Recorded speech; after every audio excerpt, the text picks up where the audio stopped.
ඔයාලා සියලු දෙනාම සාදරයෙන් පිළිගන්නවා මගේ YouTube channel එකට. මම මේකෙන් අලුත් වැඩක් පටන් ගන්න යන්නේ.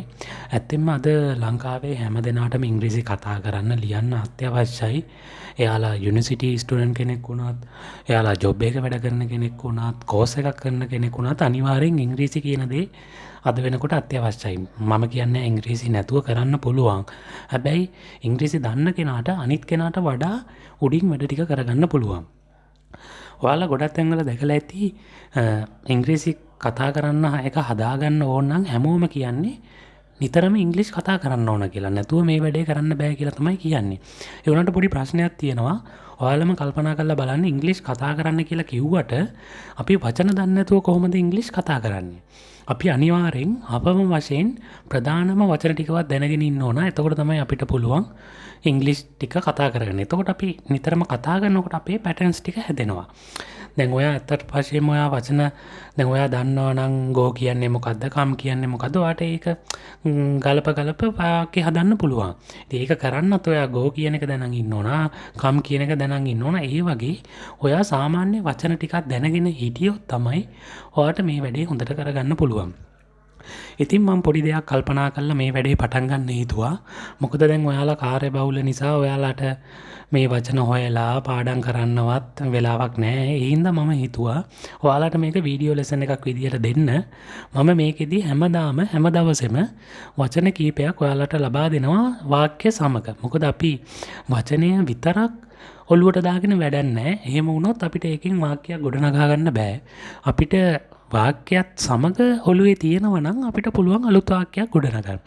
ඒ හින්දා මම හිතුවා මේකෙන් ඕගලන්ට කතා කිරීමට අවශ්‍ය අවම වචන ගාන 10ක්වත් ඕන. ඒ හින්දා අපි 10ක් වෙනකන් අපි දවසට වචන කීපයක් ගානේ ඔළුවට දාගමු. එතකොට ඔයගොල්ලෝ මේක පුරුද්දක් විදියට හැමදාම මේ වීඩියෝ එකක් බලලා මේ වචන කීපය ඔළුවට දාගන්න. එහෙම ඔයාලා දන්නේම නැතුව දවස් කීපයක් යනකොට ඔයාලගේ වචන ටික වැඩි වෙයි. ඔයාලට ඕන තරම් කතා කරගන්න පුළුවන් chance වෙයි.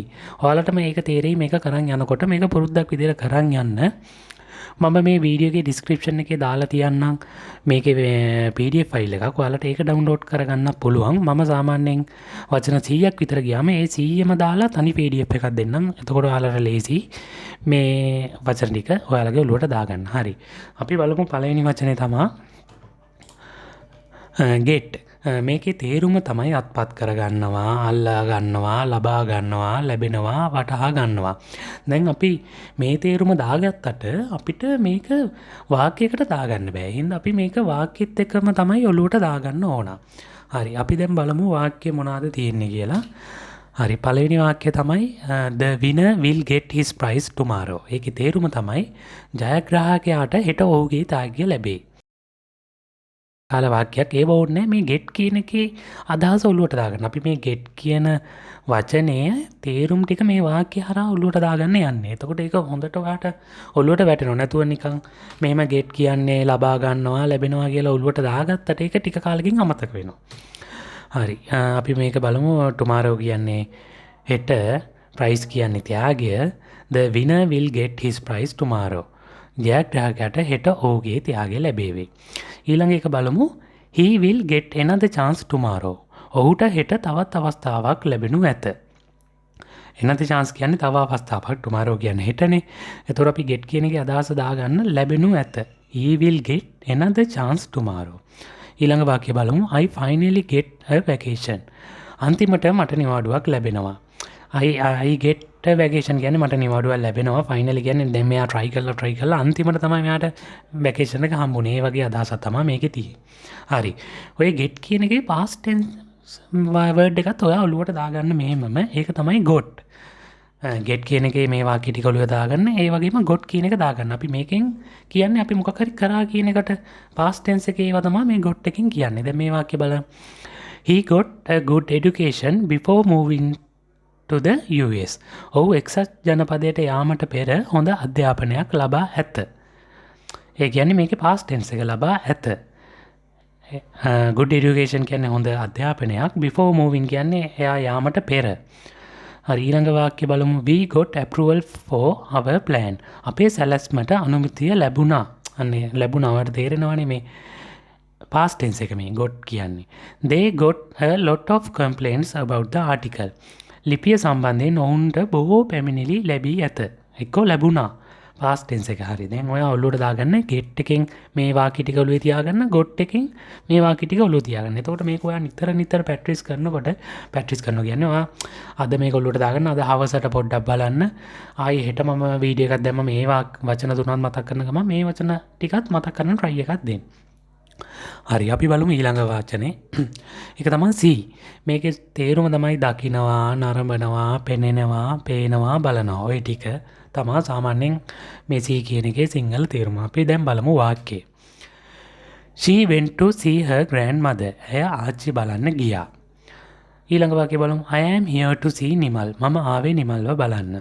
ඊළඟ වාක්‍යය බලමු. I can't see into the window because it is so dirty. dirty කියන්නේ අපිරිසිදු. ඒක මේකේ තේරුම් බලන්න. ඒක ගොඩක් අපිරිසිදු නිසා මට ජනේලයෙන් පේන්නේ නැහැ. ඒක තමයි මේකේ තේරුම. මේ see කියන එක තමයි මේකේ ඔළුවට දාගන්න ඕන. නැතු මේ වාක්‍යවල past tense ද future ද ඒව ඕනේ. අපි මේ පාඩම් වලදී කරන්නේ මේ වචනවල තේරුම තමයි ඔළුවට දාගන්නේ. දැන් ඔයාලට මතකයිනේ අපි කලින් එකේ බැලුවා get කියන්නේ present tense එක, past එක මොකද්ද got. ඒ වගේ මේකේ see තමයි present tense එක, past එක තමයි saw. අපි මේ වචන ඉගෙන ගන්නකොට අපි මේ දෙකම ඉගෙන ගන්න ඕන. හරි අපි බලමු saw වලින් මොනවද තියෙන්නේ කියලා.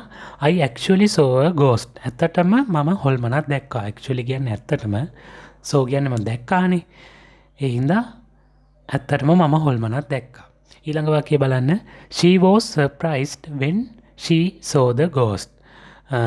හොල්මනක් දුටු විට ඇය පුදුමයට පත් වුණා. භූතයා හොල්මන දෙකම එකයිනේ. මේ ඒ වාක්‍යයේ තේරුම ඔළුවට දාගන්න. භූතයා දුටු විට ඇය පුදුමයට පත් වුණා. ඊළඟ එක බලන්න. I saw her home. මම ඇගේ නිවස දුටුවෙමි. හරි ඒක ඔන්න අපි ඒ see saw කියන වචන දෙක ඉගෙන ගත්තා. අපි ඊළඟ වචනේ බලමු. ඊළඟ එක තමයි need. අවශ්‍යතාවය, අවශ්‍යව පවතිනවා, ඕනෑකම, උමනා කරනවා, උමනා වගේ අදහස් තමයි මේ need කියන්නේ. වැඩේ තියෙන්නේ මේ ටික අපි ඉගෙනගත් මෙන්න මේ තේරුම ඔළුවට දාගත්තට අපිට වචන වාක්‍ය වලට දාලා කතා කරගන්න බෑ. අන්න ඒකට තමයි අපි මේ වාක්‍ය ටිකක් ඔළුවට දාගන්නේ. දැන් බලන්න පළවෙනි වාක්‍යය. They need money. ඔවුන්ට මුදල් අවශ්‍යයි.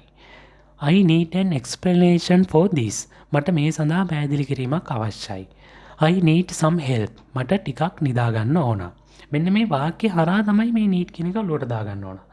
හරි අපි දැන් පළවෙනි වචන දෙකේම present එකයි past එකයි ඉගෙන ගත්තා වගේම බලමු දැන් need කියන්නේ present tense එක බලමු past tense එක මොකක්ද කියලා. needed. හරි. දැන් මේකේ බලන්න he needed his family. ඔහුට ඔහුගේ පවුල අවශ්‍ය විය. අන්න අවශ්‍ය වෙලා. past එක needed. ඊළඟ වාක්‍යය බලන්න. Mom was sick and we needed doctor.